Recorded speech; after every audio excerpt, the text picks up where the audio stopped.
So hello guys, good morning. So welcome back to my YouTube channel. This is Autoboy Zone.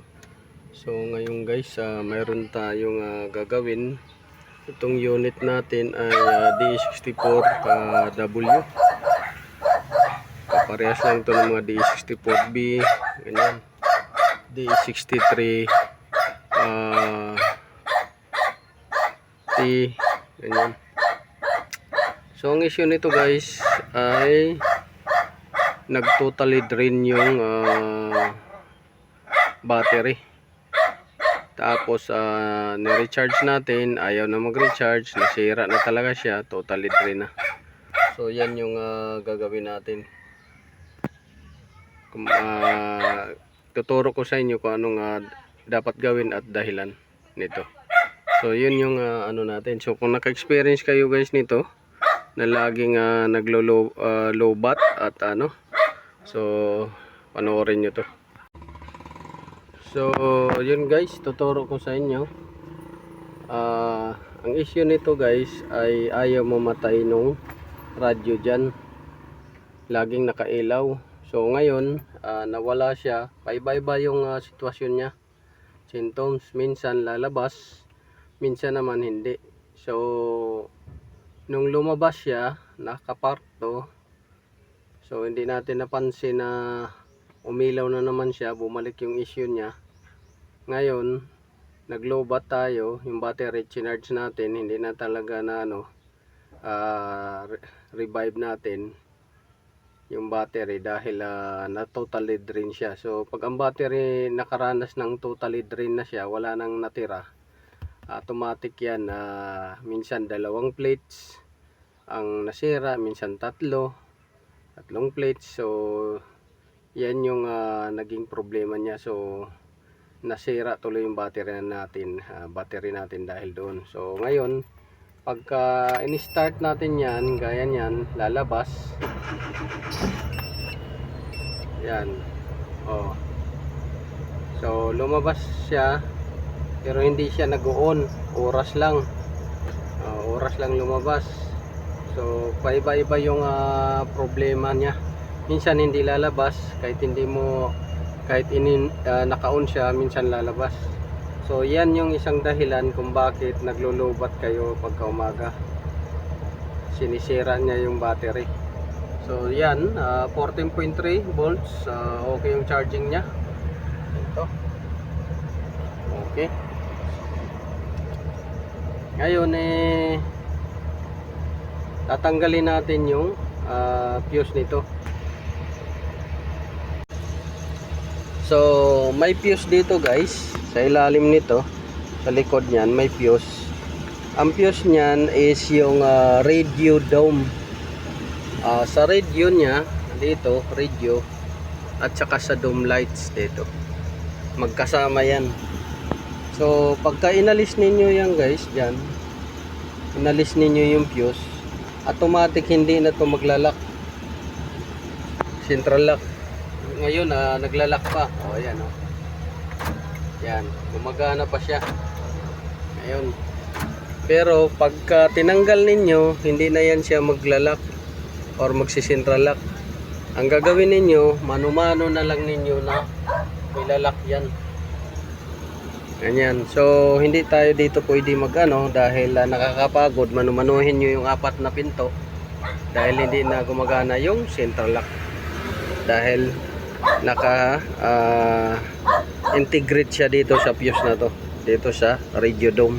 So ang gagawin natin, may fuse naman tong radio, dito tayo magtatanggal ng fuse sa radio. So sundan niyo lang yung video guys, kung paano natin i-disable yung radio dahil may problema na yung radio.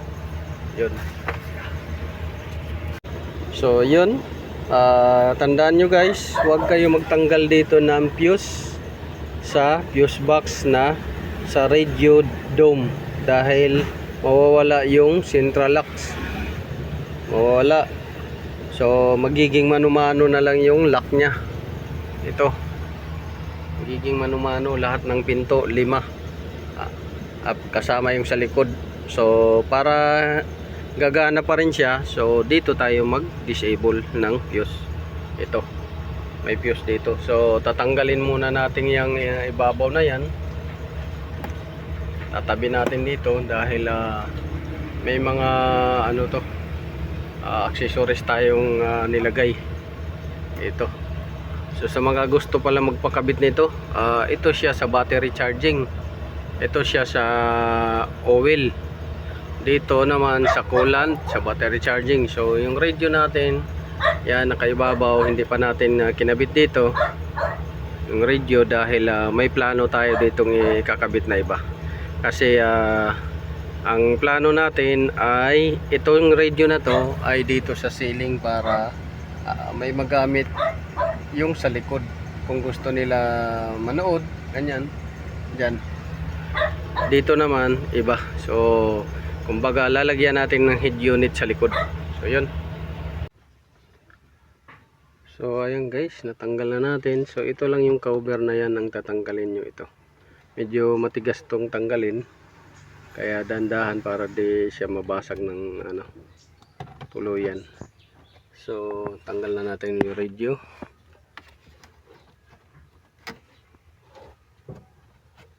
Nandoon yung connector ng radio. So disable na natin muna yung connector na yan. At ito yung ikakabit natin, isa. So nandoon yung defective radio na minsan mag-on, minsan hindi, kahit nakapatay yung susi. So lagi kasi yan nababasa noon kasi ito dito tumutuloy yung tubig noon. Ngayon na fix na natin, lagyan natin ng sticker sa bubong. So yan yung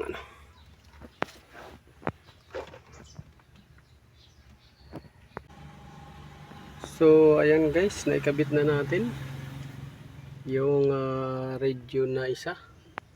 At yung luma tinanggal na natin dahil sira na yun.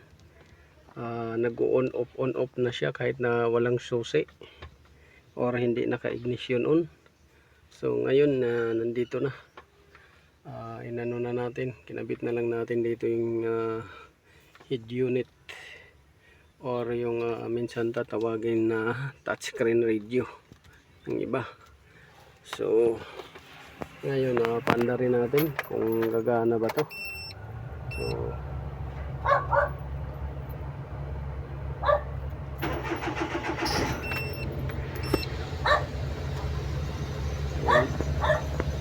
So magana naman siya. Ayan. So nailagay natin yung radio. Ayan. Yan yung radio. Touchscreen. So tinanggal natin yun dahil nagpupos yun ng drain ng battery at nakakasira ng battery. Isang battery na yung nasira natin. So set up natin yung radio. Ito gumana na, pati itong temperature saka dito para sila gumana. Ayan, gumana na. Pati dito gumana. So yung aircon, so i-operate natin yung aircon.